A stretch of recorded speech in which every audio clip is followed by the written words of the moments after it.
Hey, everybody. There you go. We are reviewing Run, which is a Hulu original starring Sarah Paulson and Kiera Allen. Yeah. And it centers around a mom and her daughter. The daughter's living with disability. We know that I think something went wrong at birth, but there's not a whole lot of detail in the trailer. Mm-hmm. But we know that something's a little amiss. So I guess you've got to watch the movie to find out what it is. Mm-hmm. Directed by Aneesh Chaganty. He's got another movie that came out about 2 years ago called Searching. I've read really good reviews on that, I have too. I didn't hear about it until after we saw Run. Mm-hmm. And then I started doing some digging.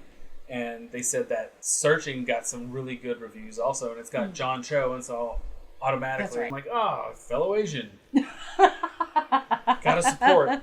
Before we get started, don't forget to like and subscribe to the channel up there. So Fbach Live isn't just me, it's Michelle also. She's been behind the scenes, but I figured it was time to actually get her on camera with us. I do the graphic design for the channel, minus the Bach logo, because that was what you came up with. And I guess some of the writing. Yeah.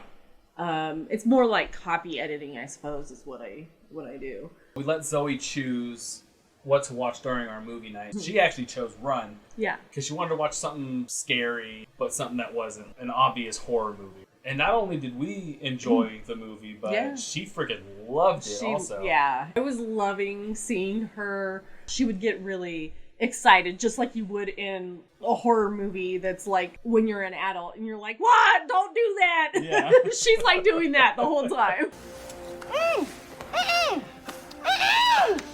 Don't go in there.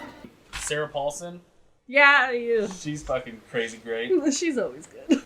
She just plays such a good, crazy person. So many other ones that, like, from AHS specifically. In Coven, she's like this really strong woman who's looking out for these girls, and then you have her mother who just shits on her as much as possible, basically. She kind of brings that also to the screen. It's funny to see her come from like such a strong survivor role. Yep. In this, she's kind of doing the same thing, but there's just this whole other dark side to it. Yeah. And then she kind of has like this transformation into, and I think it, like, with her voice, it's a lot to do with the change of pitch and her volume. Like, she can get really shaky. Yeah. And like very like victim-like. It sounds like she's on the verge of a psychotic meltdown. Yeah. A little thing will set her over the edge. Yeah, it's like...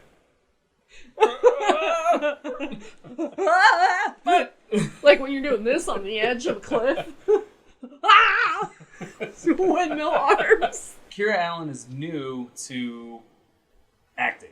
Oh, yeah. She's only got like one other credit. And I think it was like a short something she did, I think in college, which I think she's still in it. Okay, so she's pretty much brand new. The cool thing that led up to her being hired for the role is when they said, hey, there's going to be a lot of stunt work. Yeah. And she sent in her audition tape, and it's of her training, really? you know. I didn't know she's that. got the That's Rocky cool. music playing in the background. Hell yeah. and they loved it, and so they're like, okay. Seems like she was probably really eager to take on that role, too, given that she's a new actress, and she's like, I can do this shit. Yeah.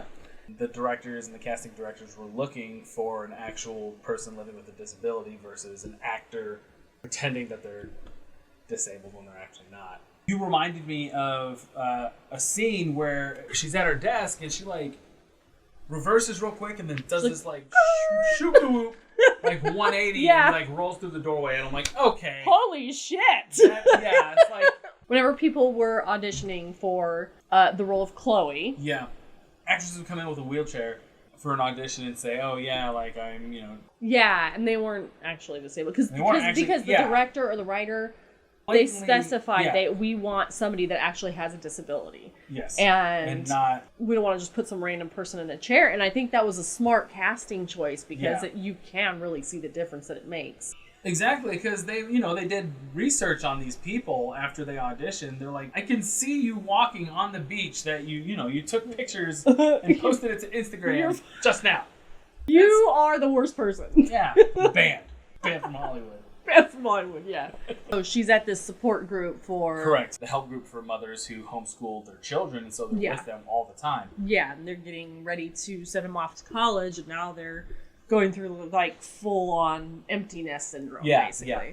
They spend all day and night with their kids, and then all of a sudden their kid's like, all right, well, I'm 18, graduating, it's time for me to move out. Yeah. And so all these parents are like, ah! But Diane's nonchalant about it, and she's like, oh, what? No, I'm totally cool with this. Like, my kid's totally capable. She's totally capable. She's smart. She's strong. She can do this.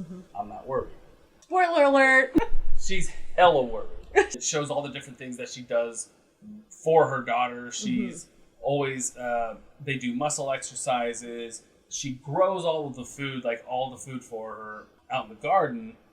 Everything is ready to go. Wheelchair lift, perfect. Got it taken care of. Ramps, like a big enough car to put her wheelchair in and get her in. Like, she does all this on her own, and she's by herself. It's just the two women. So I'm trying to figure out where Diane is coming from, right? In terms of her issues. Yeah. One of the trailers, you see Sarah Paulson in the shower with her back turned to you, but there's just massive, huge scars on her back. So you know that she suffered some kind of abuse right from the beginning. But they don't really go... No, they don't really... into it a whole lot. Yeah.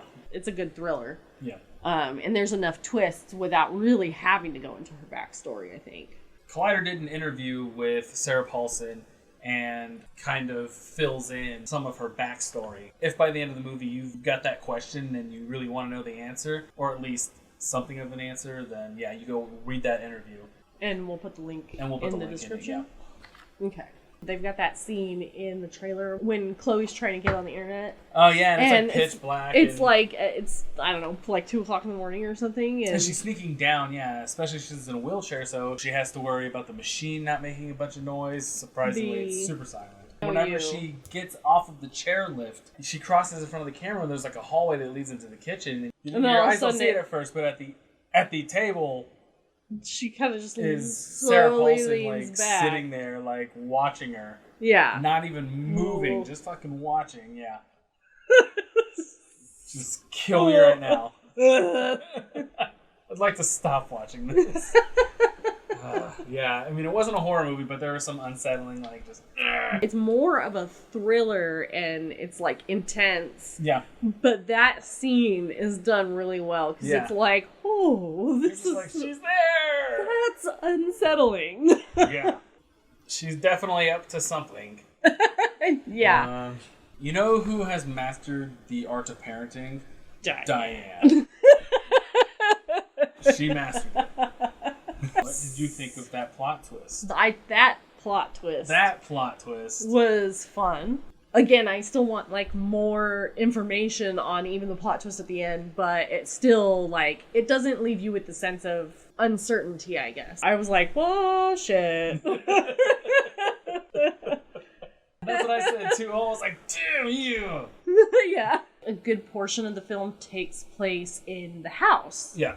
And so they didn't really they did a really good job, I think, of like making things suspenseful with literally just like a farmhouse. It's not like they use a lot of the land or like a lot of places inside the house. It's like... But it's an older looking house too. So yeah, it has a good creep factor to it. Yeah. And since they are isolated a little bit. But yeah, it's like they're in this like small little town.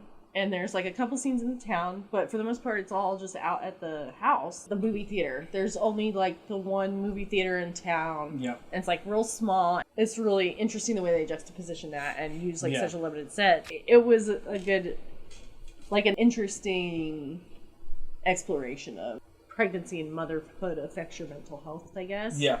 And how different occurrences during pregnancy and postpartum can really touch on, because since we don't really know Diane's backstory, you don't really know if it's like, oh, is it postpartum depression that's causing all these things, or is it like, does it go back further? For me, I could watch it again only to analyze it, not specifically for like doing a movie review, but maybe I've got like tiny little burning questions in the back of my mind. It was definitely an interesting storyline, and again, the fact that they did so much in terms of suspense with a very limited set. I think they did a really good job of developing the feel of the movie. They transport you to this place. The director did a really good job of that, and I liked it a lot. Thanks everybody for watching Fbach Live today, and this is kind of a new way for you and I to talk about the movies together. It's new for us talking back and forth on camera with you guys, and so I guess it's kind of a learning experience. This is shit that we would be doing anyway, and so we kind of wanted to talk to you guys about it. Leave your thoughts and comments for us on what you liked and didn't like about the movie, or if you haven't seen it yet, what are you looking forward to the most about seeing it? But we hope that you enjoyed watching the Run review with us and just discussing the film on a whole. On a whole. Discussing the film as a whole. On the whole. Oh, no, you said on a whole. Until next time, movie viewers.